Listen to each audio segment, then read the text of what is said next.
Welcome to Culture Beast, everybody. It's nice to back be back after a little hiatus. Well, it's like an extra week. Yeah, it's like Memorial Day. Memorial Day. I was gone. We had to honor the dead soldiers. We did. Not to. That's what Memorial Day is. Don't look at me like that. We have a studio audience again. We do. By studio audience, I mean more than one person. Yes. Yeah, we have two peoples now. Some great people. Yeah, No I less. got Adair and I got Tyler. Mm-hmm. And the cool part is that, you know, it's I always feel better when we're just not talking to ourselves. Yeah. You know, I mean, we talk know. to ourselves. I talk to myself all the time.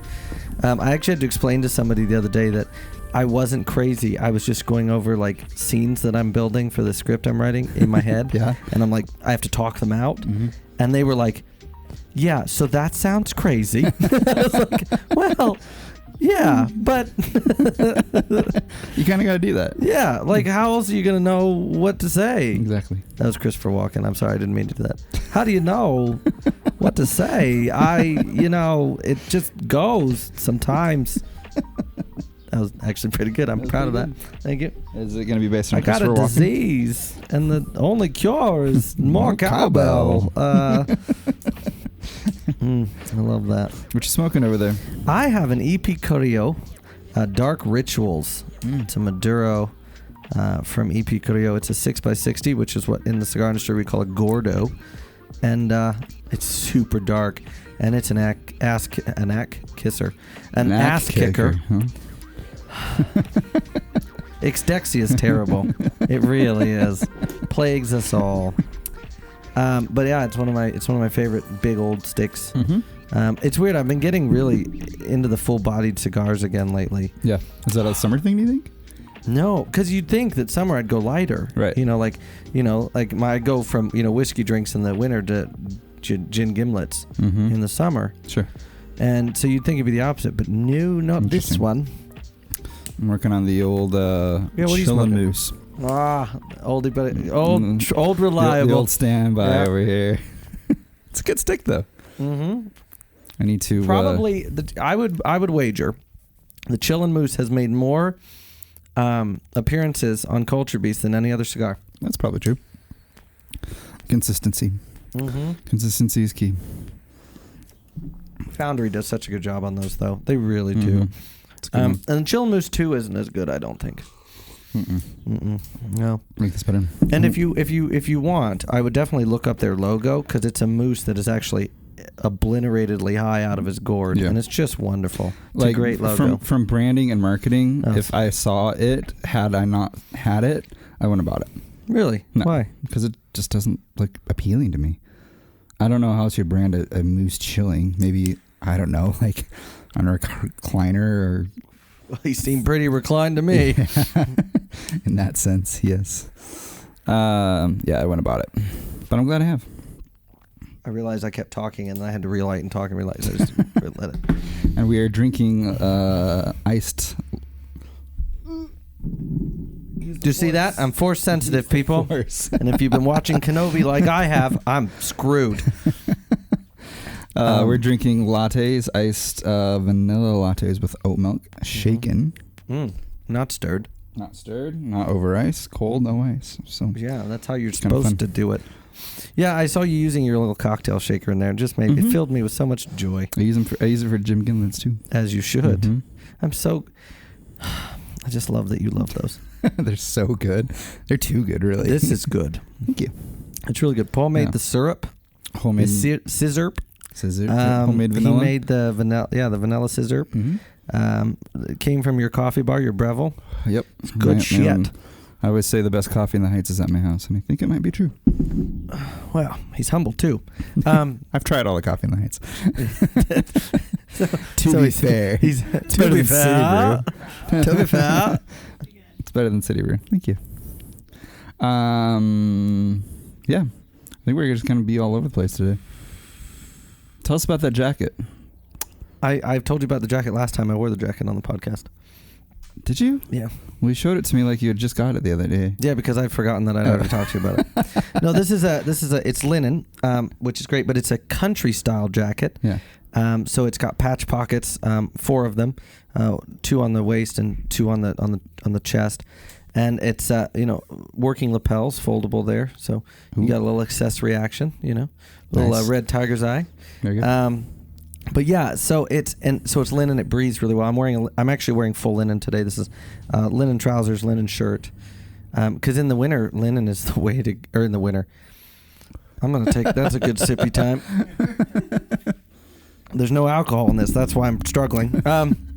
In the summer, it just breathes so much nicer, and it retains more. Especially in heavy moisture when it's humid and you're sweating, it retains its shape very, very well.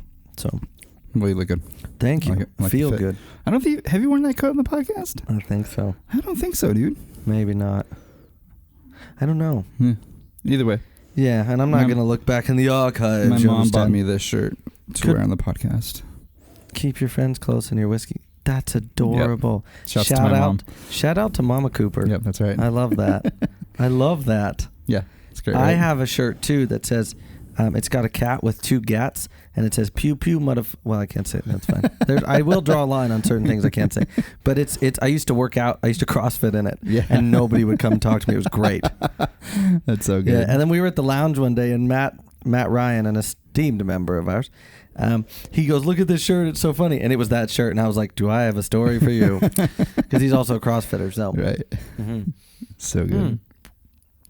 So we're probably just going to jump all over the place. Well, I have several news in several categories, and I want to start with film and TV. Okay. If that's okay. Yes. Kenobi. I've been waiting to talk about this for a week. Go ahead. 3 episodes are out. And I had a very serious conversation with a fellow Star Wars fan and Timberline Lounge owner, Mr. Montgomery. Shouts to TJ. Yeah, shout outs to the lounge and TJ, yes. And he said, I watched the 2nd season of Mando, I watched the Book of Boba Fett, and then I watched Kenobi. And he said, piss off, we're busy. That's not what he said. I was telling him to fly. I was like, what? Yeah, that's what he said. He said, piss off, I'm busy. Next segment.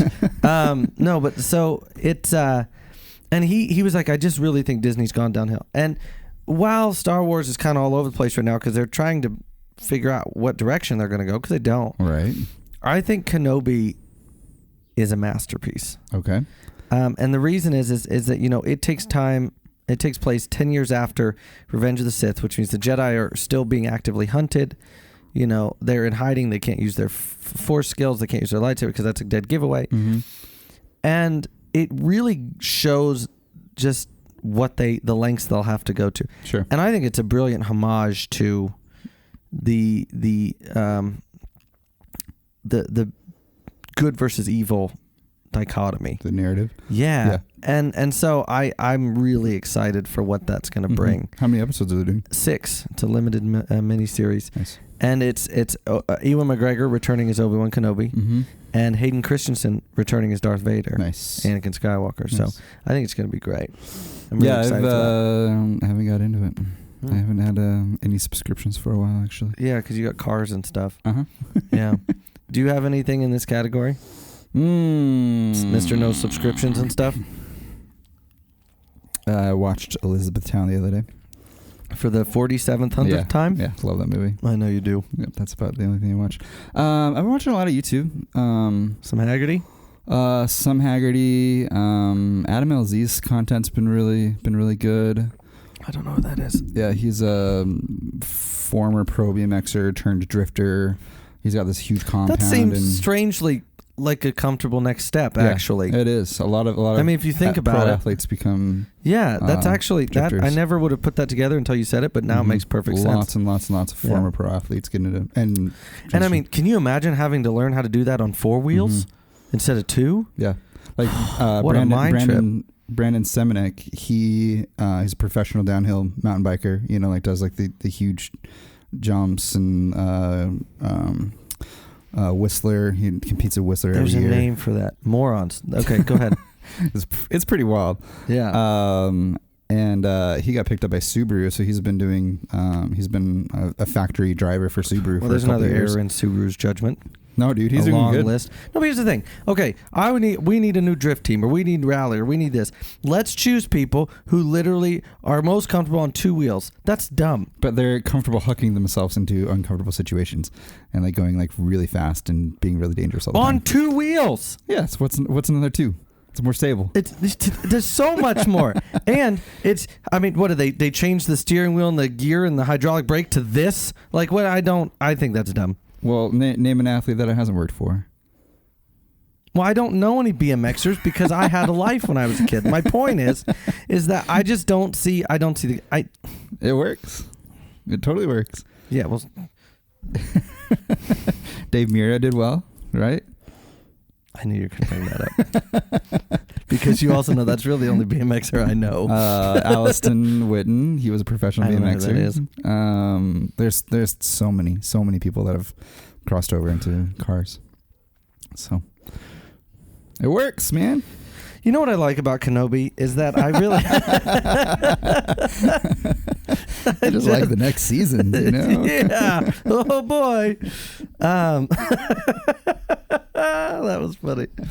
I don't know what else I've been watching. I haven't really watching much. You need to watch The Black Ghost of Detroit. Haggerty. It'll blow. The story alone is amazing. It's just such a great story. But also, I mean, just I don't want to tell you anything, and so you guys have to watch it too. But it's like 37 minutes. Just watch it. Okay, I will. I mean, That's what I did. I've taken showers longer than that. When I was like, just watch the freaking I know, video. and I did, and now I'm like, now the table's turned. I'm like, shame on you, heathen. I don't know why I don't watch it sooner. Yeah, no, I'll tell you. Yeah, I think that's all. I don't know. All I've been watching really is just. Well, you've been doing a lot of car stuff. I have got the Porsche fired the other day. So yeah, it looked like the exhaust was literally going to rattle off the car. It was worse in the car. Well, I believe that. It's attached to the car. It was and unbelievable. then I love how you're like, the exhaust probably needs some brackets. And then you came back, well, I need actual motor mounts first. Yeah. Yeah, because apparently, I mean, it's all attached, so yeah. It's not going anywhere, but it's not also balanced either. Right. Like it looks like it's about to like shake out of the freaking car. It's unbelievable. And motor mounts are $300 for the dang thing. So. Oh yeah. I think I'm gonna try and fabricate my own. Welcome to German engineering. Yeah. I'm like, it's metal and rubber. Like, how hard can it be to make a new one? Well, it's also the strength of them. Right. Hockey pucks, man. Just get hockey pucks. Right? I don't think that's how that works. I'm not a big genius, but I'm a little one. So I don't think that's how that works. I don't know. We'll hockey see. Pucks. Yeah. You know what? I will buy the pucks just to watch this motor disintegrate. That would be something. That guy's selling Honda motors. Just put one of those in there. It'd probably actually work. I wish I could. That'd be dope. Yeah, if they weren't, because he had them in sand rails, and so they're mid-engined. You know? So he has like the transmissions and everything from the B mid-engine. So I don't know. Maybe a transmission would mount up to it. You could probably make a mid-engine Datsun. Yeah. I don't want to cut up a Datsun. They're too valuable. That's the difference between you and me. I'm like, let's do it. Put a V12 back there. And well, when I first got the car, they were cheap.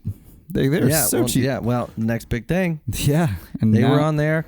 I've wanted a Boxster S for years, and when I was looking at them, they were $5-6 grand. Now they're 15 or 16 grand. Missed that window. Where were you, Magnus, when I needed you?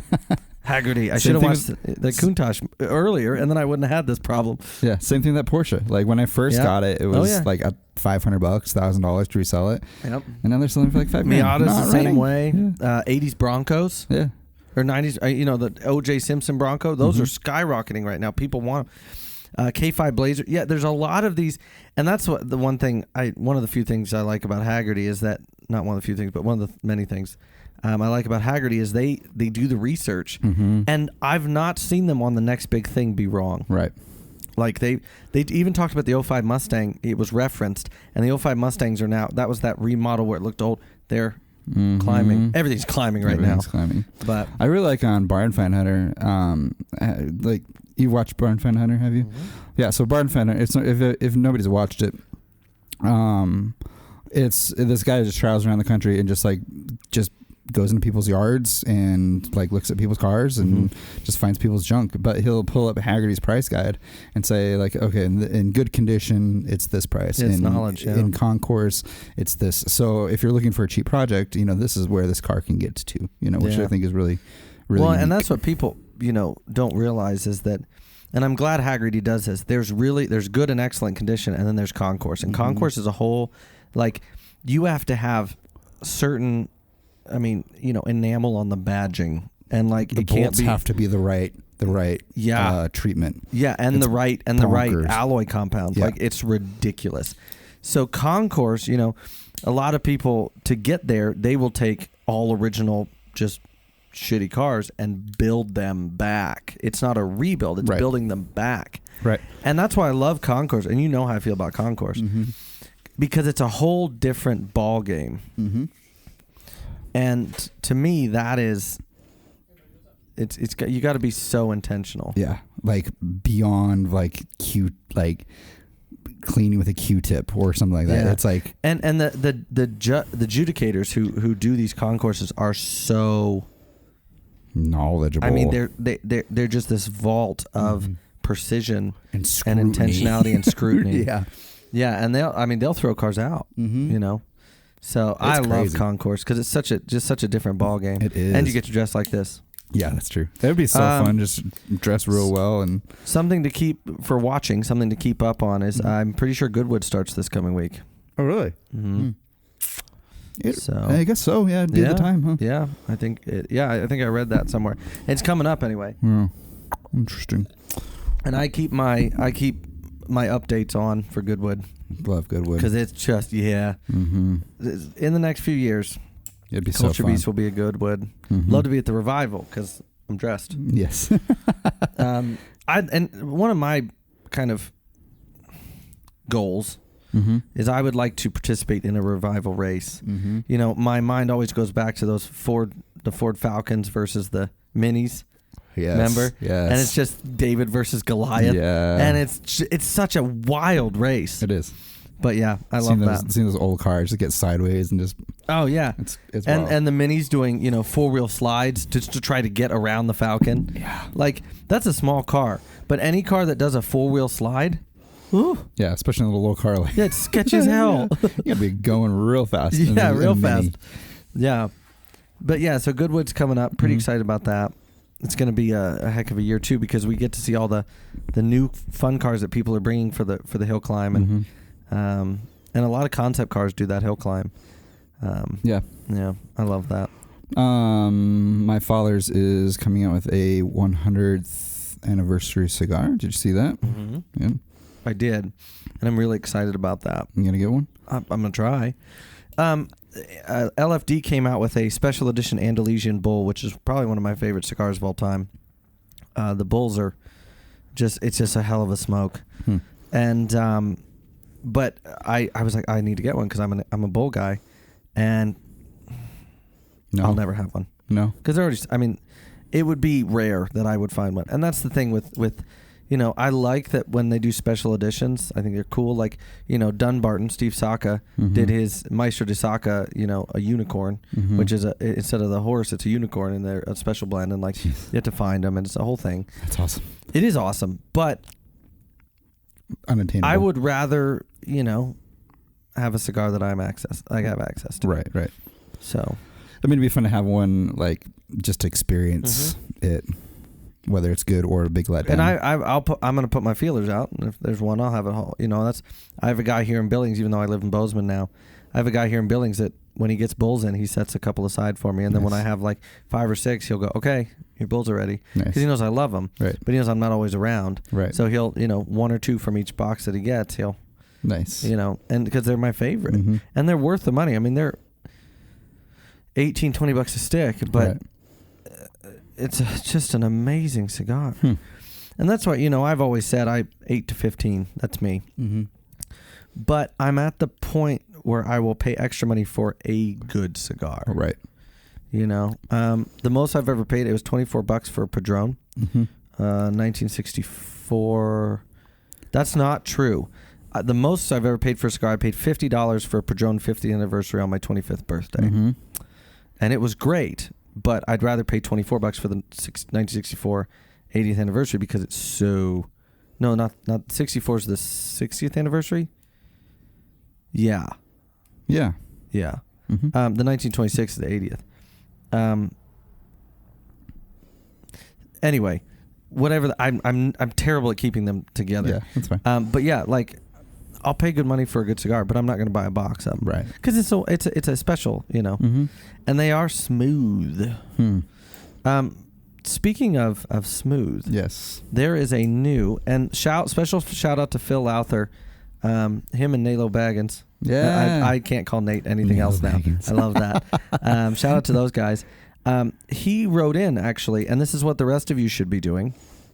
He wrote in and said, "Could you feature an American owned, operated, and made apparel company?" So I said, I'm going to take this and run with it because he had the will and took the time to call it, or call in. That'd be great. Yeah. To write in. Yeah. And so, what'd you find? One Charlie. One Charlie. Huh? Yep. It's a veteran owned and operated business. Okay. And it's geared towards its exclusive apparel that sets the style standard for the modern veteran, service member, and proud Americans. And not only are they American owned and operated, they are Billings owned and operated. Oh, really? Yeah. Huh. A buddy of mine who I've been kind of following, his name is Alex Clark. Yeah. Alex is a good dude. Do you know Alex? Yeah, I do. Yeah. He started One Charlie. Oh, really? Yeah, because he was in the Air Force. One Charlie being like the code.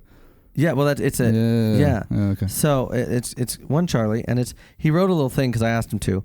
One Charlie is a veteran-owned lifestyle brand that designs and creates apparel and products geared towards veterans, military, and first responders.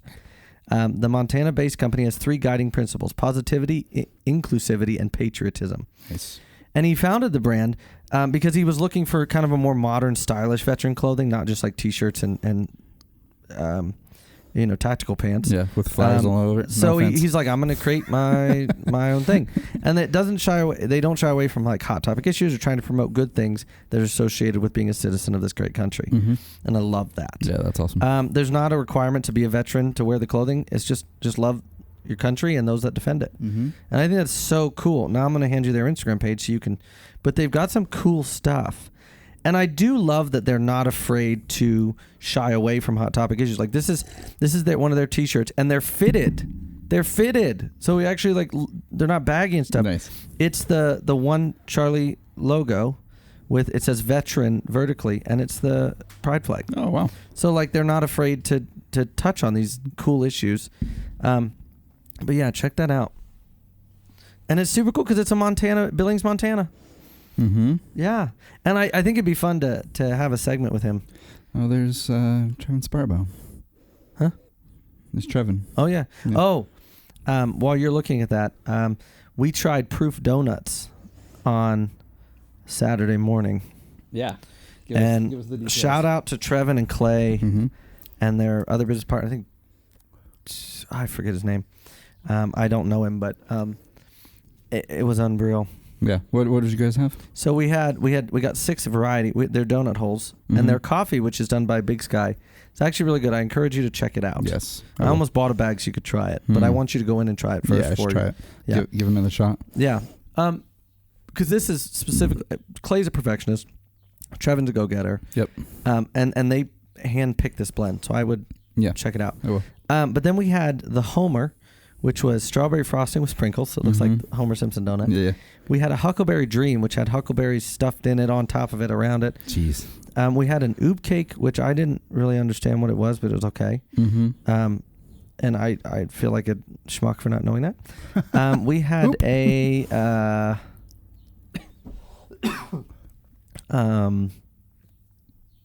caramel cookie waffle one.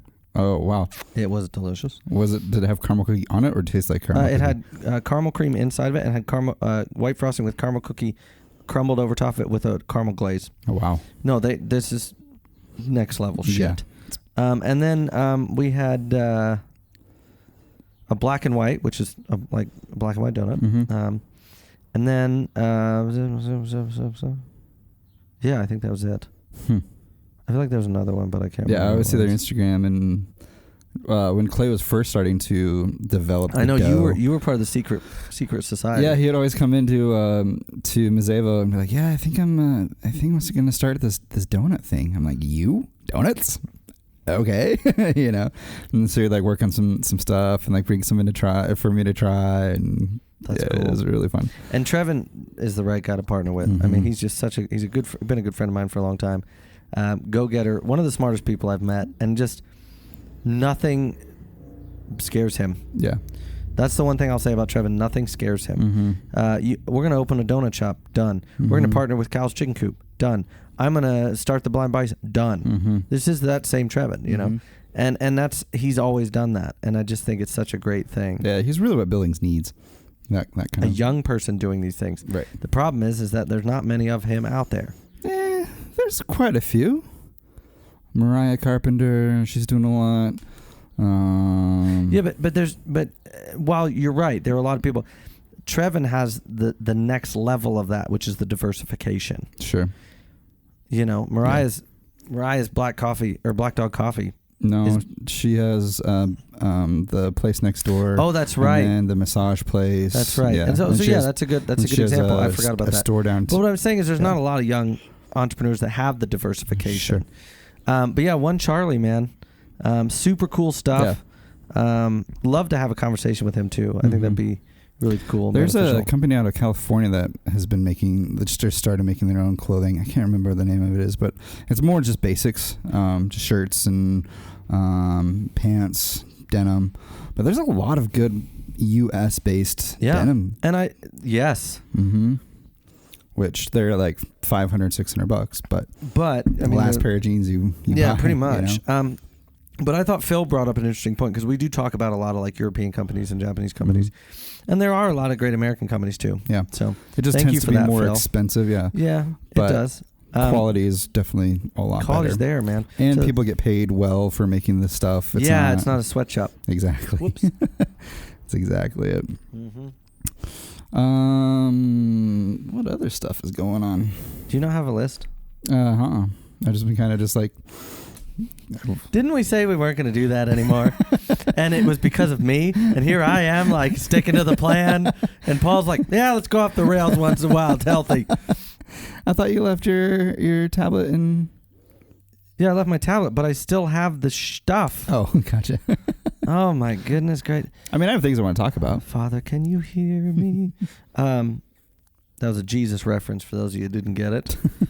Just got tiptoed through the tulips with these kids. Jesus. Is there a SCCA race coming up? There's one this weekend. Ooh. Next weekend. That's exciting. So, yeah, we went for a romp in the Focus and the Rabbit yesterday. Yes, we did, and I promptly broke the Focus. Found a flaw, which is being rectified. For those of you that don't know, power steering fluid is supposed to be red, and in the Focus, what color is it? It's dark brown. Yeah, like which almost is black, like tar. Yeah, but I will say, before it stopped going left, which happened when I was doing about 65 around a corner, you would do 25, 30 around.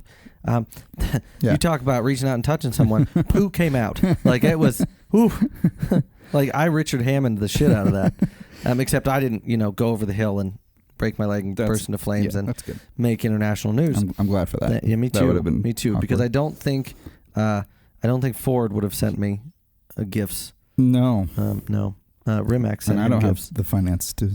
And Rimac actually in the Rimac concept too. They now have a fire extinguisher, and it said, and literally in the console, and it said, "In case of Richard Hammond," and I love that. So good. I love when you have a sense of humor. Mm-hmm. But yeah, so we diagnosed the problem.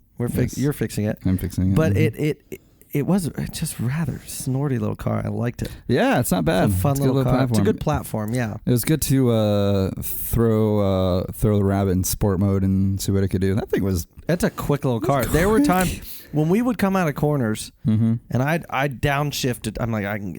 And then you would just excuse my French, but you just fuck right off. Yeah. And I was like, where'd it go? Yeah. But that's a 2.5 liter in that thing, and that's not a big car. No, tiny. It's a toaster. It's smaller than a Golf. Yeah. So nuts. Yeah, it makes me want to do more things to it. I don't know. We'll see. A point of contention. Yes. Well, now that we're kind of segueing, you have a race next weekend. Yeah, I got a race, so I'm really excited that we found that, so I can hopefully get that dialed in today. Yeah, it's gonna be fun. It's gonna be my first tarmac event. Ooh. So I don't know what to expect. It's at the Yellowstone drag strip. Last time I attended last year, they had a really long straight into a tight corner. Nice. So I hope they do that hopefully again. It's a right turn. Yes. Well, hopefully the car's fixed by then, so it won't be a problem. Backwards NASCAR track because you can't turn left. Yeah. Well, you can't turn at all right now. No, the power steering is gone. Yeah. Bye. But yeah, so I hope it's that, because I think it'd be fun to just kind of let it loose, and then. Oh yeah. Yeah, so I'm excited to see how it goes. I will say, I was surprised how much it loved 6,000 RPMs. Mm-hmm. It screams. It was, and it's loud. Mm-hmm. And because you've taken, the back seat out, all the paneling and everything, it's like like Magnus Walker said about the 277, it's like being in a buzzsaw. Yeah. And I love that. It really is. I love that. The vent is really nice. Yeah, I had the windows down. Yeah, but you can feel like the vent, vent gives you a little bit extra air. It does. It's so nice. It does. My one, if I had one thing, mm-hmm. And we talked about this last night, I would prefer a racing bucket. Yeah. Because as I was throwing it, I couldn't throw it as hard as I wanted to, because I was throwing too. Yep. I found a Saban was discontinuing a seat, and it's cheap. It's like $800 for like a Kevlar Hans device seat. I've always asked. Okay. And I had it ordered, and I was so excited for it to come in, and then it's back ordered, and they're not making it anymore. And so then I ordered from somewhere else. I'm like, no, it's discontinued. We can't get it from here. And so I had to completely cancel the order. Otherwise, it would have had a good Hans device, with the head thing. It would have been so nice to have. But I always wonder why they're discontinuing them. Yeah. But two, sometimes you do have to spend some money. What? Well, I just instead of a discontinued seat for a discount, I'd splurge for the seat that I know I'm going to get. Yeah, $1,200. Hey, man, you want to go racing? Yeah. If when it comes to it, sure. But, I'm building it on a budget. So. I know, but I'm just saying, it's I feel like you're probably going to keep running into this. Maybe. Discontinued seat. We'll see. Who knows? I'd like to find a used one. A used seat would be really nice to. Fun little car, though. Yeah, it's really fun. Really fun little car. And the race lands aren't bad on it. Mm-mm. No, there's some rubbing in the wheel wells, but and I think that's from previous. Mm-hmm. But just really, really fun little car. Corners really nicely. Yeah, it's when not it bad. turns. But yeah, when it was working, it cornered really nicely. And even though it's it's lowered on coils, it really handled the road well. Yeah, I think so. Yeah, it was a good little car. Yeah, I'm excited to see how it does next weekend. But yeah, it's been fun just doing car stuff recently. Yeah, no, that's great. Yeah. So I just quickly did a little research. Yeah. You had a topic. Oh, I have lots of topics. I have lots of car topics. Same. I do. I know. It's just the tables have turned. Let's see.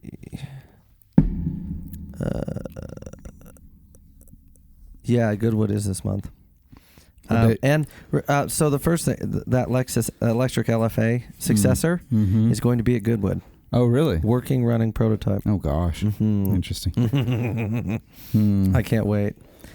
I'm changing my spots a little bit, my stripes. I'm getting more and more excited for electric vehicles. Are you? Yeah. I'm getting less excited. Well, I mean, I still love, Firebird. I still want there to be V8s, and because I guess I think about it more from a motorsport perspective because I just watching Formula E is just so. Well, it's boring. Yeah, because there's no, But I will say, I think electric car is doing more to further car design than conventional petrol engines. Yeah. Yeah, because they're free from a lot of design constraints, like an engine. Yeah, we talked about that a couple of podcasts ago. Like the new Kia E90V or whatever that thing is. Iconic. No, that's a Hyundai. Sorry, the SUV, the EV90 or something like that. Yeah. Oh my gosh, that thing's gorgeous. Yeah, it's beautiful. That iconic 5 from Hyundai is stunning. Yeah, it's one thing that I've realized that I haven't heard anybody talk about. And I just thought about the other day is, okay, so you know how you go to the gas station and, you spend maybe 5 minutes filling up on gas, right? And then someone else comes and, maybe the thing is full, right? Yeah. If cars are taking 20 to 30 minutes to charge, and if like 90% of cars are EV, how do you solve that problem? Well, it's infrastructure. It's going to take a large replanning of infrastructure. Right. And that's part of, Elon Musk and a couple other people who are in the EV game. That's why they said we're not ready, because we're not. Right. Because you have to have like a Walmart or Costco size parking lots, just to charge your car. Well, just to charge everybody's cars. Have enough chargers to charge people's cars. Well, for 30 minutes. No, you're right. But they're more easily installed than, say, a gas station, because you got the underground tank and you got the pumps and you got the there's an awning because nobody likes to pump gas in the rain, and with an EV you just stick a terminal out there. And then I think like with a truck, if you're towing something, are you going to disconnect your trailer?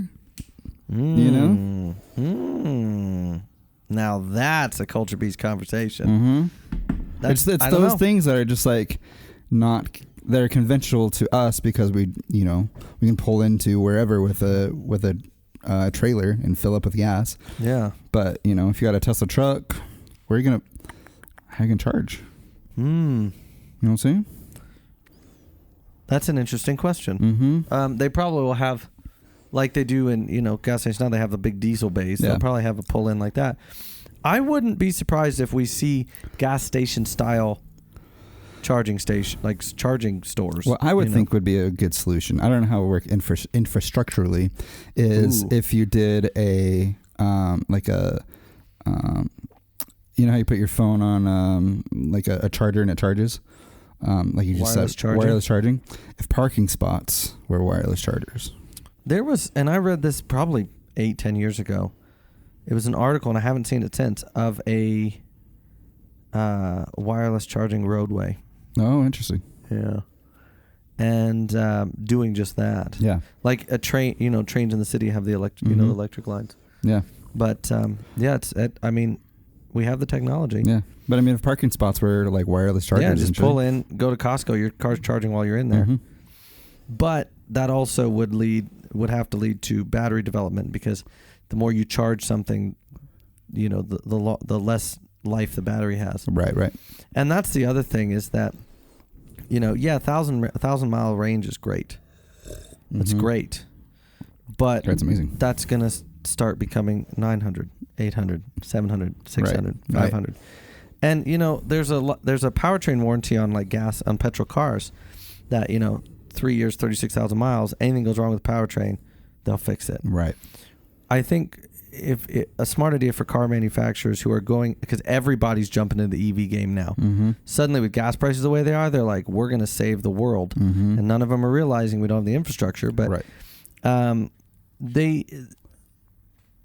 if they made a warranty on batteries, I'd pay extra for it. very controversial thing I'm about to say. Culture Beast controversy here. I would pick a good-looking EV and I'd buy it tomorrow. Oh, really? If I could be guaranteed that when that battery goes, like my 100,000-mile maintenance or whatever, or, you know, like Apple, you pay extra for Apple Care, your battery goes, they'll put a new one in it. Right. Why can't we do that with our Tesla or our Lexus? Yeah. You know, because that's a big holdup. Like, as soon as you plug something in for the first time, it is now no longer 100% charge efficiency. Exactly. That's physics. Yep. Period. Yep. So I'd like to see car manufacturers, yes, we're getting into the EV game. Let's look at the other side of it, though. Yeah. You know what I mean? Yep. So I agree. Petrol-wise, did you see Ken Block's hill climb car? No. Pull it up. It's wild. His new one? Yeah, he built a car specifically for Pikes Peak. I will say, that's one of the things I love about Ken Block, because he will build, and he's in on it. Mm-hmm. He builds a car for one place. Yep. One thing. And this year's Huna Pegasus. Yeah, Huna Pegasus. Jesus, look at this thing. Uh-huh. I think it's 1,400 horsepower. 1,400, yeah. And that's a 964. Mm-hmm. Look at the front diffuser on that thing. Yeah. You could serve a buffet off of that. The thing's mental. Have you seen it? Are you looking at it? Yeah. Yeah, it's bonkers. One thing that I love the old mobile Pegasus on it. The thing that I really love about Ken Block is that he's a lot like us, where like every time he does a new car, like every year when he changes his livery, he finds a different artist to design his stuff. So this one is designed. His livery is very arty. Yeah. So this one's by a guy that goes by the name of Gucci Ghost.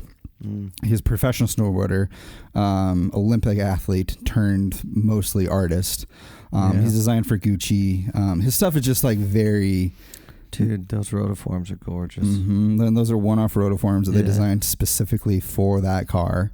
That's awesome. The rotiform gets a lot of flack because they're like a trendy stance boy wheel, but there's a reason they're the top of the game. Yeah, I mean, but they come out with stuff like that, and they have wheels the ones on Le Mans the cars. one they did for Travis Pastrana's STI. Those were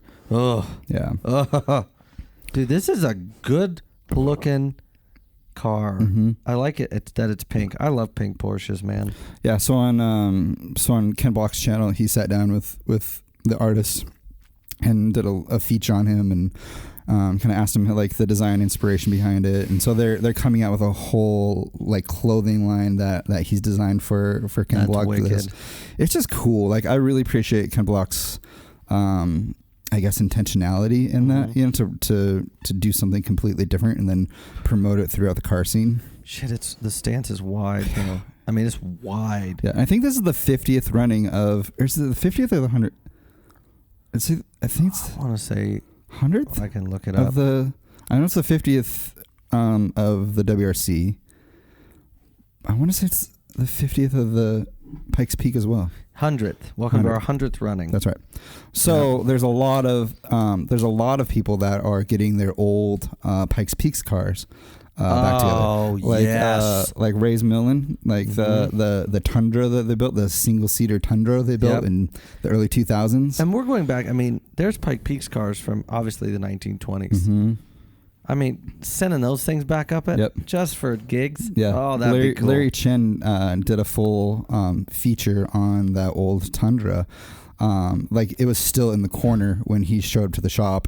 They pulled it out together, you know, aired up the tires. You know, his team was helping him. But it's cool because that was like the old technology from when it ran. You know, so like the turbos are different. It's just like it was completely they wouldn't be electronically mindset. controlled. And the engine was developed for, you know, some race team that got discontinued, so they got the motor. You know, it's cool. That's wild. So this year is going to be very interesting to see, you know, Ken Block and a lot of people that are paying homage to the 100th running. So it's going to be a very interesting and unique running of the Pikes Peak this year. And that's if you look at, even just as courses go, not even hill climb, that's a crazy hill. Mm-hmm. But, I mean, just such pedigree. Yep. You know what I mean? Yeah, the altitude changes so drastic. Mm-hmm. So you have way more power at the bottom than we do for the top. Can you imagine running a carbureted car up that hill? What do you stop in the middle and Tyler's going, mm-hmm. Doing it? Yep. Yeah. Well, you got what we'd do is you just strap me to the hood with no bonnet, and I would just crank it as we go. Yeah. That's how we do. Yeah. Totally. He gets paid $20 more a day than I do. Totally. That's funny. So it's very interesting. It's really like this year's really interesting for motorsport because it's the 50th running of the WRC this year. Yep. A lot of the former drivers, they just had a huge celebration a couple weeks ago. Where they had Carlos Sainz and Peter Solberg and like all the people who were champions, world rally champions, kind of talk throughout where the sport has came, where they've seen it change, and a lot of them have joined into the development teams. Oh, absolutely. To help develop cars. Yeah. So it's a very interesting time in motorsport. Yeah, and I think we're seeing that across the board. Mm-hmm. There's a lot of the Volkswagen Group is now back in Formula One. Are they? Yeah, with Porsche and Audi. Oh, interesting. They're allowed. They got past all the scrutiny and paperwork, and they're allowed to have teams again. Oh, good. And that's going to be. Mm-hmm. I mean, another Porsche car run, like another one like running again. Mm-hmm. I'm so excited. There's have you heard of Jamie Orr? The name pricks my brain. Yeah, he's a big Volkswagen enthusiast, but he has his own YouTube channel. And he was in Germany last month, and he walked through. There's a Volkswagen historical preserve in Germany where they save one model from every single car. So every GTI, like one of every GTI. That's crazy. In one color throughout the whole generation. So there's a warehouse full of just these one-off cars. Like the Beetle R, they have one of those. Just these huge generations of cars. Some that we never got in the States. 16 valves, 24 valves. We don't get any fun stuff. But yeah, it's a very interesting. Mr. channel. Musclehead over here had to hold his tongue. Yeah. You don't have a mic. Shh. No, I'm just kidding. Yeah, it's very interesting. Hey, you used your punch. I did. Mm-hmm. That makes me so happy. Yeah. That makes me so happy. It's good. I love it. And it's a wider punch too. I like it. It smokes really well. Good. I think we're gonna see. I think we're gonna see motorsport because with gas prices the way they are and the regulations there's so many freaking regulations. I think we're gonna see motorsport kind of go through this kind of renaissance back to its roots of like not giving a shit about the rules. Like goes back to the Audi Lancia battle where Audi had the Quattro, so Lancia was like, well, we're gonna drive the track, and they would go out and throw salt down and literally go out and have guys shovel corners and then get back in the back of the van and I think we're gonna see a re-immersion of teams not giving a shit about the regulations. Probably. And so it's going to be cool. It's interesting. One other thing I want to touch on motorsport. Yeah. I've realized through watching the WRC because there's a lot of younger guys like Oliver Solberg, Peter Solberg's son. Mm-hmm. He's signed with Hyundai. Then Cal Ravampera, a 21-year-old. He's currently the leading leader in points in the WRC, but they're very good at like uploading like the races, like everything that happens behind the scenes to Instagram. So like showing like behind the scenes, you know, like them hanging out with the other drivers, you know, like the way that the cooks prepare their food, and just like all this kind of behind the scenes stuff of what they're doing when they're at the races. Because like the older generations, you know, like Sebastian Lowe, Sebastian Ogier, you know, they're not as into social media as what, you know, the younger kids are. And even they'll be watching like while they're waiting for waiting to do their run. They're watching WRC Plus live in their car on their phone to see what the drivers in front of them, like what the times they did and where they messed up. Funny. It's wild. That is wild. That's a total change, because we didn't have that 20 years ago. Yeah. Loeb would have been like, this is cool, you know? Yeah, and won anyways because he's that good. Yeah, he is that good. So it's pretty interesting. Talk about a savant on the dirt. Dude, Kyle Ravampera, he's 21 years old. He entered his first drift event, having never drifted before, gotten to top 8. What? Yeah, in a modified Subaru. Good for him. Went in between 2 major rally events. Just bonkers. That's nuts. Yeah. And that's the cool thing about motorsport, is that you don't have to come from a motorsport family. You don't have to have a ton of money. You can do it. Yeah. You know, and if you have the heart for it, and if you've got gas in your veins, let's do it. Yeah, I mean, Cal does come from a motorsport background. There's videos of him driving when he's 8 years old, or rallying when he's 8 years old. I mean, his dad. Well, that's illegal. Yeah. See, screw the regulations. So good though. Yeah, it's very interesting. I think it's all the motorsport stuff. I think I have something to talk about. Yeah, go ahead. I see the look. The new DeLorean was released. Oh, yeah. We briefly talked about it. Yeah. I hate it. You love it. I love it. I think it's so pretty. What do you love about it? One, I love that it's gull-wing doors. The original DeLorean was gull-wing doors. Right. Yeah. The DM1. Like 2. No, it's 1. But for 4 seats. Yeah. Which, they did it with the Charger, and that's one of the best-selling cars Dodge has. It's the car. They have modernized the car for the times. I don't think it looks. I thought they were going to do a homage. Well, and it's not. We hoped they would do a homage.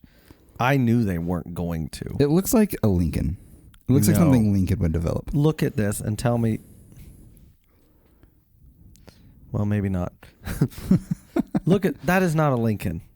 Definitely Lincoln. No, that's gorgeous. Did you see the interior? No, you did not, because you didn't even scroll down that far. I guarantee. Probably didn't. No. No, and I love that they kept the louvers. Yeah, the louvers. That's cool. a homage. Yeah, yes. Like look at the interior. One. Yeah, it's gorgeous. You know what that interior reminds me of? Polestar 1. That's true. Yeah. I wonder how close it'll be to that render.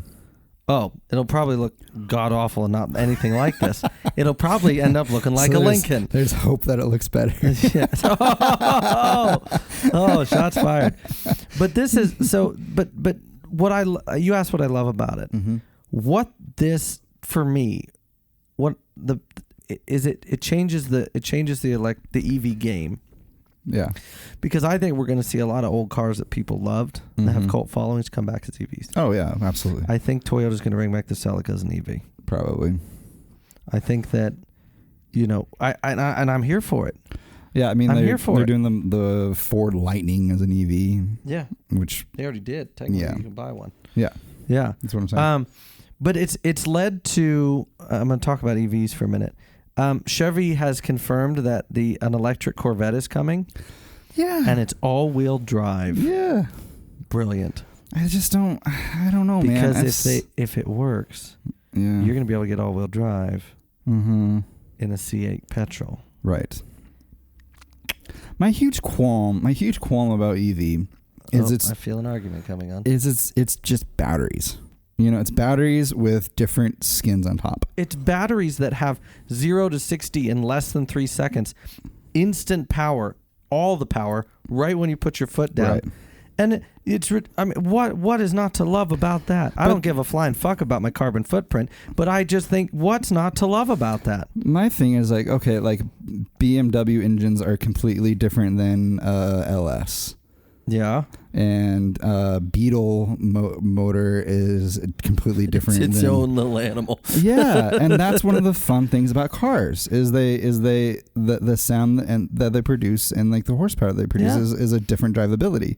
Whereas an EV is just a battery with motors and the whatever manufacturer is putting a different skin on top.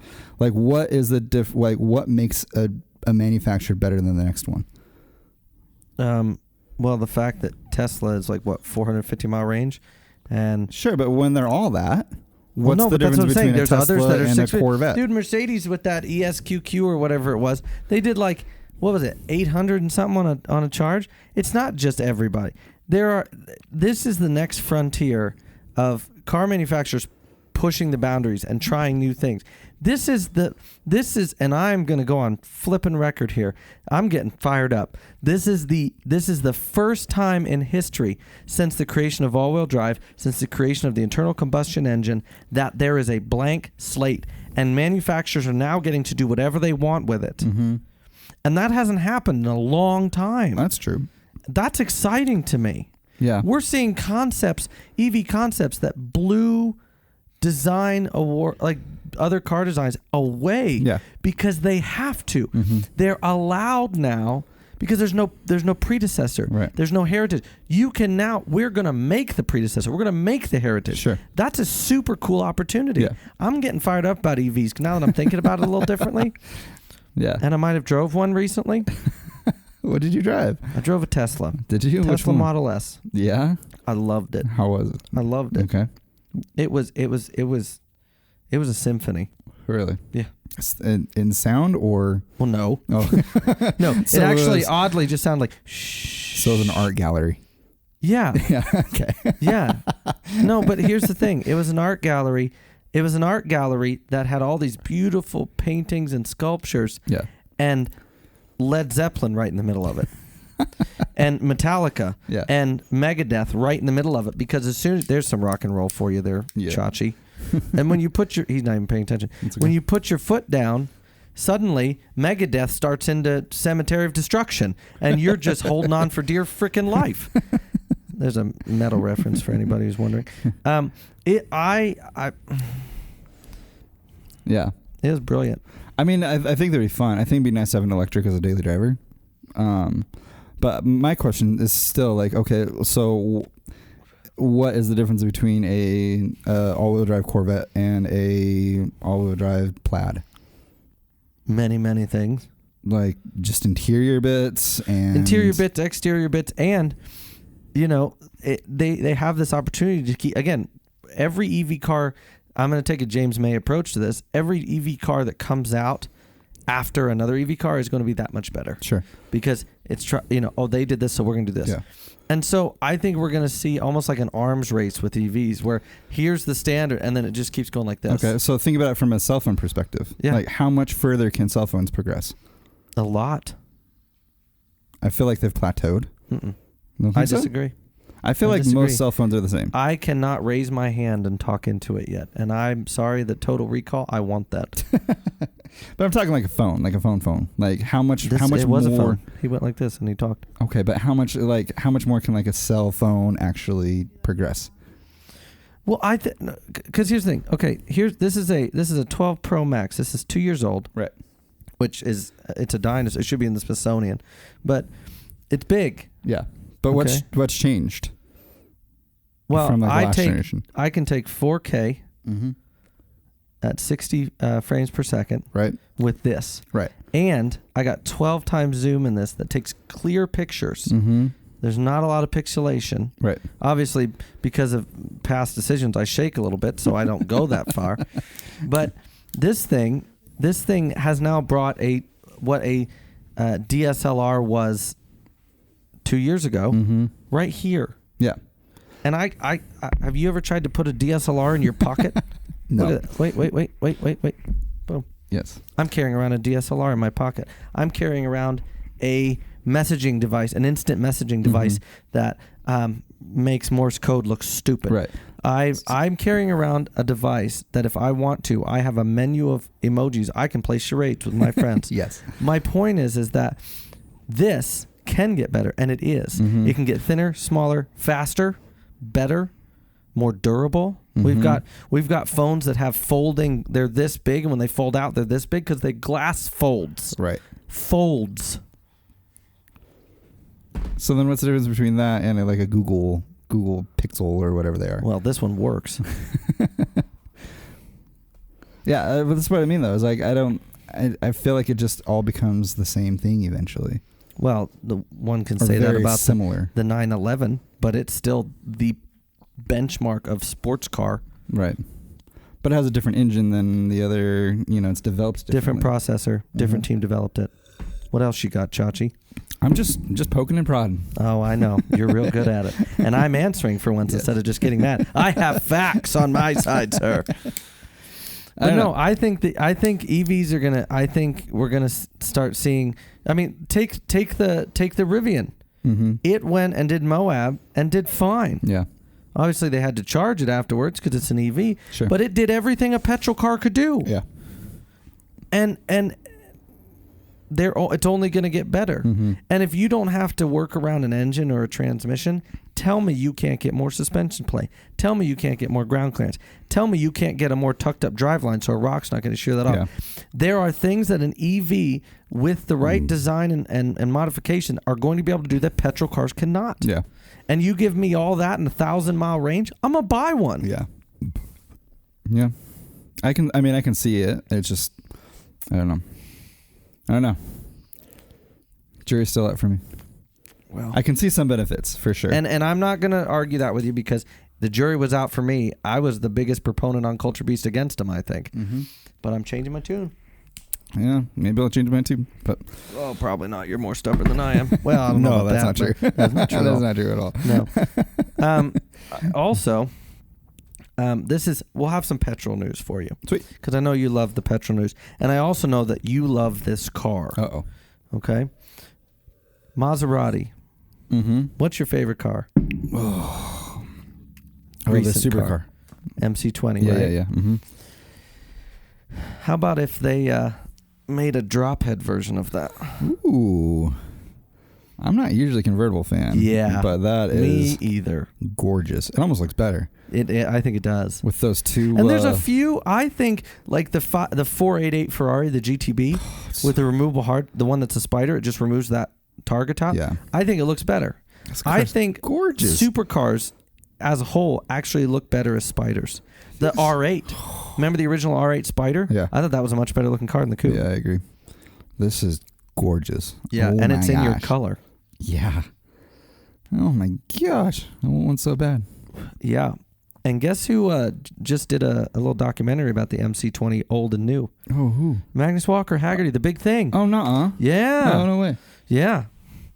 So it's gorgeous though. And I think what Maserati, now that I've seen this car more and read more about it, more stuff's come out about it and they're actually making them. Yeah. I think Maserati has redefined design-wise and engineering what the sports car can be. Yeah, because it's like a gentleman's supercar. Yeah. You know? Because I feel and that's how I felt about you're absolutely right. Yeah. And I that's how I felt about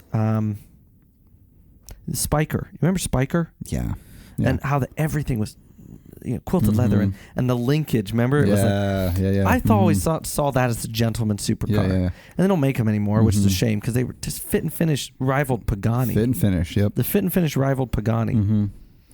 Yeah. That's the new gentleman. I think you're absolutely right. Is it refined? Is that the word I'm looking for? It is. Yeah, it's more refined. And it's more, Jeremy Clarkson always says the reason supercars are so cool and even more than hypercars is because hypercars are all technology. Supercars are just you sit in them and you just feel like a kid again. Sure. This, I sit in it and I feel like I also need to have a smoking jacket on. Right. And driving gloves when I drive it. Right. Because, it's also got an element of casualness to it, which is like, I don't know. It's such a good... Maybe because it's not over the top design. Right. And it's not so loud that you can hear it a state away. Yeah. I think you're absolutely right on this, and it's probably one of my favorite car designs in recent modern. Yeah. And these photos right here are really good, showing you it looks good from every angle. Literally, it looks good from every angle. So I wanted to bring that to your attention because I know you love. Thank you. Yeah, and here's the thing: it's an electronically folding glass roof. What? Talk about that next level of refinement for the fish. It's a glass roof that folds away. Not a plexiglass, not a carbon fiber, it's a glass folding roof. That's bonkers. That's sexy as hell. So good. And it's 621 horsepower, which for a supercar, you don't want much more than that. Yeah. It's fast, but it's gorgeous. So good. I'm so glad you found that. That makes me so happy. I've been saving it just for you. I'm going to switch from the supercar to the family car because we have families and men and women of families in this. Genesis, which we love. Yes. And do you remember, this was like 8-10 episodes ago when we were on that Genesis kick when they're starting to release all that stuff. You know? Every week we're like, they've released a new one. And remember I said, man, these would look good as a shooting brake. No. The G70. Oh no. And it's gorgeous. That's so good. It's so good. It's better than the rear V90. Glass is it's better than the V90. It really is. It is. And I never thought I'd say that because I thought that was the prettiest shooting brake. Oh, and the interior with the diamond leather seats. Good Lord. White with the red interior. Yeah. Jeez. And we're probably not getting it in the States, are we? No, probably not. No, probably not. I didn't see it there, but I'm guessing not. Sharing the underpinnings of the Kia Stinger, which is interesting. Makes sense, I guess. Well, yeah, that Stinger's, that's a heck of a car. Mm-hmm. I'm actually going to drive one next week. Are you? Yeah, I met a gentleman in Big Sky, but he lives in Four Corners, where we live. And he has a Stinger GTS. Ooh. And he's actually lowered it, like done a few things to it. Nice. Titanium exhaust. Yes. And I said, well, we have this podcast. He said, would you like to drive it? And I said, oh, yeah. Absolutely. So good. So that's exciting. Yeah. Give me a full report. Yeah. And here's the thing.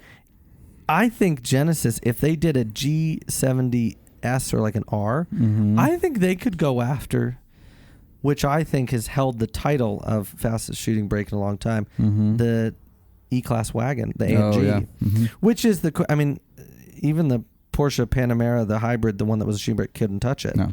I think they might. And here's the thing: they say it's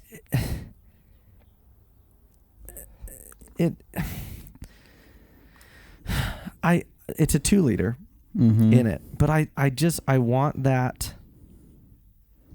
I want grunt from it. And if they took the engine from the Kia Stinger and put it in here, I think it is. I think that's what the article said. I think it said it has the underpinnings of a Kia Stinger. Sharing underpinnings with the Kia Stinger. So I'm thinking like that's chassis. That's not. I mean, it's a 2-liter turbo, 241 horsepower, brake horsepower, 260 foot-pounds. They say it'll do 0 to 62 in 6.1. That's not enough. 149 miles per hour and manage up to 29.5 miles per gallon, which is impressive. And then they see. This is. I like a lot of the car journalists, but Road and Track asks the questions a lot that I ask. Will we get an RS4 or M3 touring competitor? Yeah, seriously. It'd be interesting to see which bits of the Hyundai N DNA will make their way across. Oh, interesting. Because they're doing a ton of that. Did you see that? Do you have more on that? No. Okay. Hyundai is developing a mid-engined coupe. I saw that. Yeah. And they've actually usually been unusually quiet about it too. They said they were going to do it, and then I haven't really seen much else unless I've missed it, which is entirely possible. Yeah, I saw an article last week about it, which I'm glad you brought the Hyundai up because it sparked that. I'd be interested to see if they what they do with this. I think, and Chevy's a little responsible for this. The success that the C8 has had, I think I think we're going to see an MR2. Yeah. And I really do. And probably electric. Boo. I actually think it's going to be a hybrid. Yeah, I could see that. Because, Porsche's had so much luck with the 918. Yeah. And a lot of people who do these hybrid things. And mid-engine hybrid makes a lot of sense because you have you have the room for the batteries, you have the room for the electric generators. Yep. I would be Culture Beast prediction. Okay. Hey. Culture Beast prediction. I think if we do see one, it's going to be a hybrid. Yeah, I'd like that. Did you see Cadillac is making a supercharged Escalade? I did see that. Yeah. They're going after Dodge. Mm-hmm. Because of that, did you see that Jeep, that Grand Wagoneer, is going to be getting a bigger engine? Oh, really? Yeah, because it had that. Hellcat everybody was like, earlier. "Oh, it's getting that twin turbo 6," and everybody's and now because Cadillac said that, they're like, "Well, we might offer a high performance option." Yeah, I bet you might, because if they can do a supercharged Escalade, the Grand Wagoneer, that market share is gone. Yeah, but the Grand Wagoneer is a beautiful.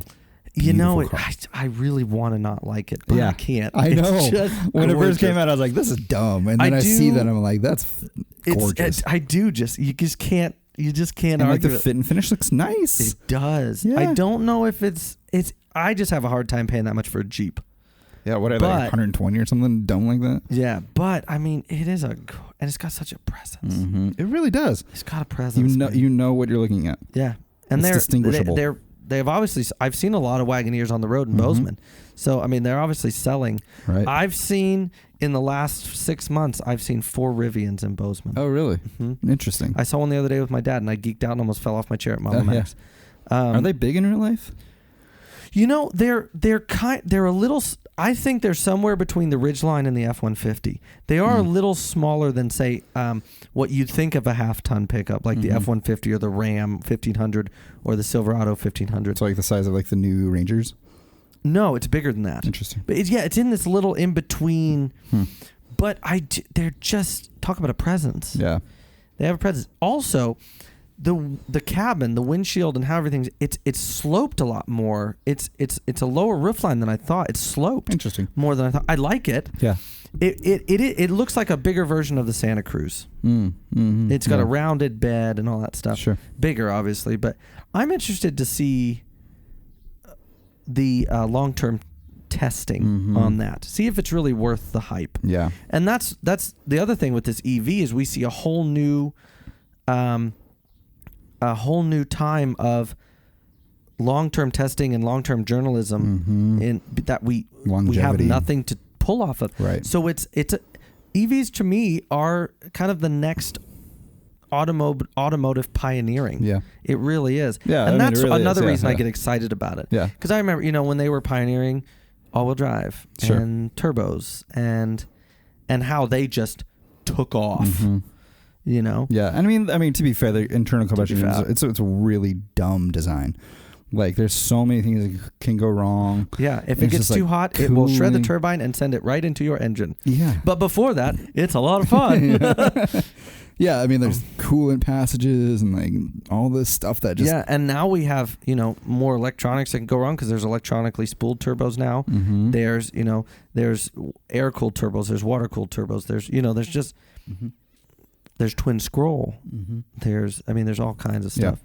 Nothing beats a big as your face single turbo on a rotary. That's a fact. That's a fact. Yeah. And you have about 20 minutes of playtime before that thing blows up. Yeah. And do you see that Ford is going to cut out having dealerships? No. Yeah. Ford is going to go with the Tesla model and cut out dealerships. No. Which well, they're already making 4 cars? 2 trucks? Yeah.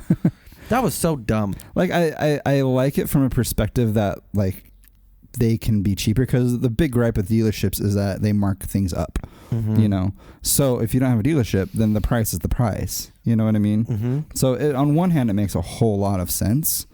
And that's why there are perks to it, for sure. Like Raceland, like people shit on Raceland all the time because they're cheap, right? Yeah. But they're cheap because they don't have anybody else that sells them. They sell them. Yeah. But they have no middleman that has to make money off of that step, It just goes from them to... fair. Yeah. So they can be cheap and good, Well, and Carvana and Vroom and these online car vending machines and stuff, there's no dealership. The price is the price. Right. But they... and all they tack on is a $1,700 delivery fee, depending on where you live. And you get 7 to 10 days, depending on which site, to give the car back. Oh, really? I didn't know that. And they will give you your money back. Wow. They deliver it to your door. They'll pick up the trade, And if you don't like it, they will bring them back and swap them. Jeez. Interesting. You mean to tell me I don't have to put pants on to buy a car? Yeah. Done. And I think that's interesting. I mean, it's almost like Amazon's been kind of pioneering that sort of a shift in the way we buy cars, you know? Absolutely. Well, and if we're talking the Amazon model, in 10 years, cars will be dropped off by drone. That's probably true. Yeah. And then they'll get the coordinates wrong and you'll need a new roof. Or you'll just 3D print your own car. Well, geez. How crazy you talk about car design going off the chain. Uh-huh.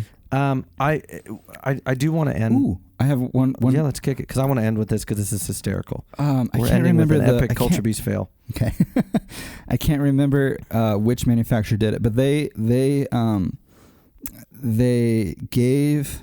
created a car using like a form of AI, but the program was set to build the components in a way that is most structurally sound.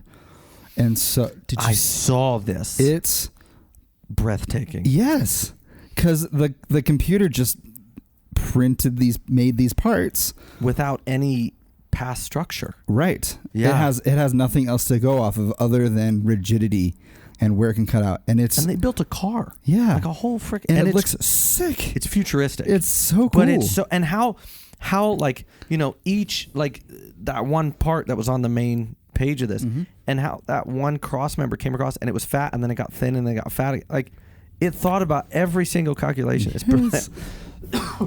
I'm so glad you brought this up because I forgot to save that. Yeah. But it's, I think it's something I never saw coming. I never thought about that. And it's just like, and it did a good job. You know what I mean? Like it's stunning. Have you seen it, Tyler? Which one? The 3D printed car. The AI developed 3D. Literally, they gave this artificial intelligence, said, we need you to build a car and each component, you're going to print it, 3D print it, and it needs to be, the main goal is rigidity and structural compound. And this thing, it almost looks like bone, like alien bone or some sort. Yeah, like an exoskeleton of. Yeah, and it looked. Yeah, it's gonna. I mean, it was unreal. I'll show you. I saw the Lego F1 car that they made that was functional. Yeah. Yeah. Did you see that? Lego they literally built a life-size Formula One car that you can drive out of Legos. Think about that. That's crash. Awesome. Yes. You know, that'd be amazing. Literally standing there holding the steering wheel. Yeah. With his Lego hands, wondering what happened. You know, Lewis Hamilton doesn't win because his car imploded. Yeah. So there were bricks flying everywhere, man. It was carnage. So good. I want to end with this Culture Beast fail. Oh, and I want to start doing this because I like humor. And did we fail? No. Oh, okay. No, but we found it. Oh, okay. Drive, which I love. Yeah. TheDrive.com. A guy wanted to stance his golf, which I know you like to stance your golf. And he stanced it so low and cambered it so much, he has to take the wheel off to refuel it. I think I saw that. And that is so dumb. That is so dumb. Yeah. Look, I mean, and it's I thought it was a joke. Yeah. I'm like, oh my God. He literally, just kidding. I have no words. And rarely am I speechless. But I just want to show you the picture here. Oh my gosh, he actually took off his He has to take the wheel off to refuel it. That's too much. And it's a Golf R, it looks like.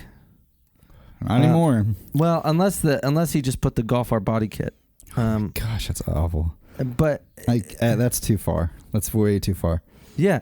And my thing is like, let's say you did go over a rut and that. Oh yeah. Well, it's probably just literally sitting on the subframe. Like maybe a hockey puck in there. Yeah. Literally But yeah, like it just blows me away. I mean, good for him. He wants it so low. That's great. But if you go over a bump, you bend your frame. You're done. You can't do that in Montana. No. Can't do that in very many places, I guess. And that's our plea to the Montana State Road Department to please fix your roads. Yeah. Not everybody drives trucks. Thank you. I just thought that was so funny. Because you're like, oh, I've got the lowest car ever. Yeah, good luck putting gas in it, stupid. I mean, like I guess Japanese roads are just like super, super nice. Like really, really. Well, Yeah. Good. So people can like slam their cars there and get away with it. Yeah, but that's communism. They've got such great roads. Communism. Yeah, that's true. You know, but no, that's true. Their cars are low, but they can refuel them. Right. Yeah, that's true. They got 3 hockey pucks, so they don't have to take the wheel off. I just think that's so dumb. Yeah. There's a page that I followed for a long time. It was like Strictly Static. It was all cars like that. They have to do like, 20-point turns because the wheels are so cambered that they can't turn. And just like, that just doesn't seem fun. Like, I want to be able to like enjoy my, like, I've driven low cars. Like my Passat wagon was definitely the lowest car I've ever had. Yeah. But it was functional. Like I could do everything in it. Yeah. Like I could drive over speed bumps, whatever I wanted. You know, I even drove it in the winter like that. I remember. And it was fine. You were a snowplow. It was great. I was a snowplow. That is a fact. No, it really, like, it just brings to mind, like, you'd need a hydraulic lift just to do anything to it. Yeah. And I don't know as much about stancing as you do because, quite frankly, cambered wheels make me just a little nauseous. But as we've seen in our Forza builds. Yes. But if you camber them that's half the tire you're just not using. Yeah. And it cannot be comfortable. Yeah. And it's dangerous. How do you drive? Like, if the wheels are like this and you turn, like, that's what they're going to do. They're not going to go, they're going to go like, it just doesn't, I don't see it. Yeah. And I know that I'm really trying hard to be more, there is, accepting of your insanity, but I just don't, that is one thing I just don't get it. Yeah. There is sensible camber, like in motorsport, it's not uncommon, in the DTM days. Well, yeah, and there's some Formula function Drift. Formula Drift. They need that. I get it. Yeah.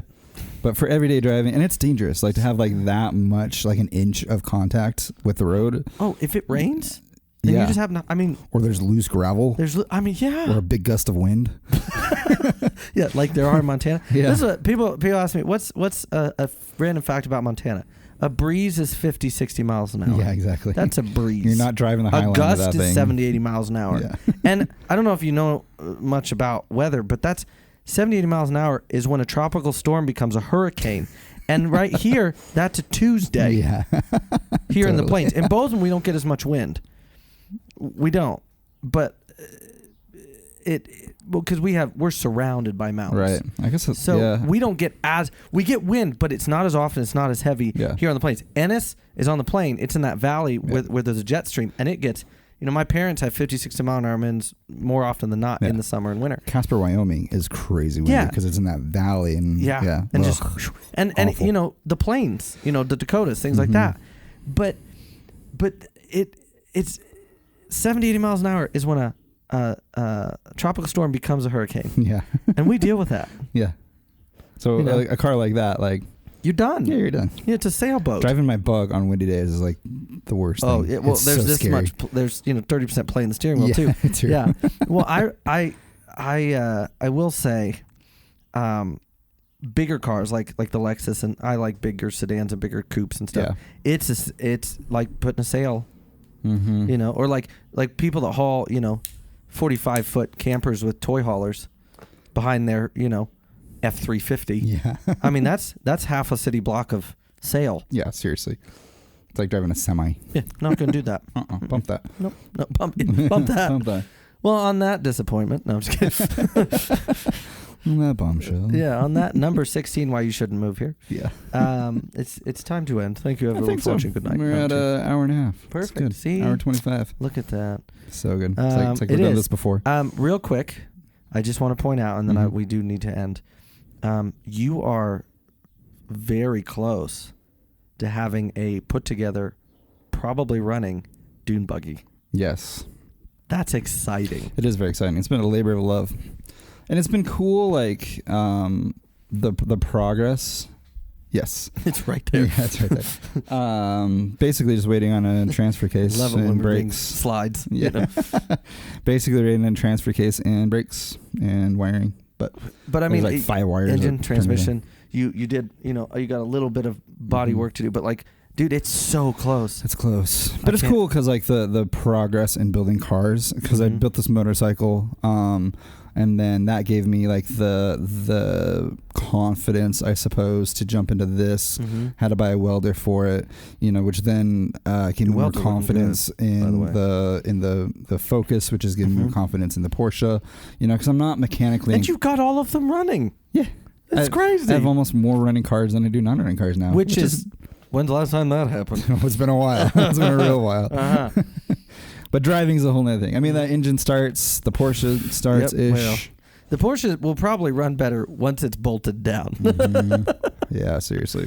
But I love pointing that out because it has come. I mean, when it was first our backdrop, it was in lots of pieces, and not all of them were. Some of the pieces were almost see-through. The floorboards were pretty bad, but they were. Yeah, they were bad. They were really bad. But now, I mean, look at it. It's so cool. Yeah, I think this week I'm going to spend some more time on it. Cool. But well, thank you as always. Yeah, thank you for watching. Thank you for listening. Thanks to our very quiet studio audience. It's very strange. They weren't holding the applause cards. That's true. We gotta do everything. Maybe when I'm in Bozeman. Yeah, I mean, instructions. That's true. They got the guy, Yeah. I think it'd be fun to give Tyler a mic next in Bozeman. I think so. Yeah. I think we should try him out. I think so too. See if he pulls. No, no, and it as we were talking about, we have all the same likes, and Tyler is very similar in that, but we all are part, and a spectrum isn't linear, Right. And so there's all these different peaks and valleys, and I think he would fill in nicely, and I think it'd be fun. Yeah. And I appreciate like a different perspective that he brings because, I mean, like I'm not like hunter. Guns. I'm not tactical. that. I call that. Yeah, I appreciate it, but that's just not my realm, And like muscle cars, I kind of dabble in, but not fully, So I think that would be. And he's built fun. several. Yeah, and he's a Harley rider and a motorcycle guy. I really think he'd bring a lot to the table. So we'll see if he pulls. Yeah, and see if we and if he doesn't work out, we just do what we usually do: take him out back, shoot him, start over. Yeah. Not like we haven't done before. I mean. You guys haven't seen our resident tall guy lately, have you? That's shouldn't have said that. Should not have said that. Anyway, it's time to end. Thanks everybody for listening. Yes. Thanks Phil writing in. Yeah. And please more of that. And they're restarting their podcast. They are. So go check them out. Yeah. And they are fun guys to listen to. Yes. And I'm gonna try. I'm gonna link to like what we drank and what we smoked in our description this time. Yeah. So that people can know what it is. And this was divine. Thank you. I'm glad you liked it. I really did. And I got to talking so much I forgot to drink the rest of it. It's okay. Thank you for watching. Thank you for listening. This is Culture Piece. And that's it. Roll the music. Roll the music.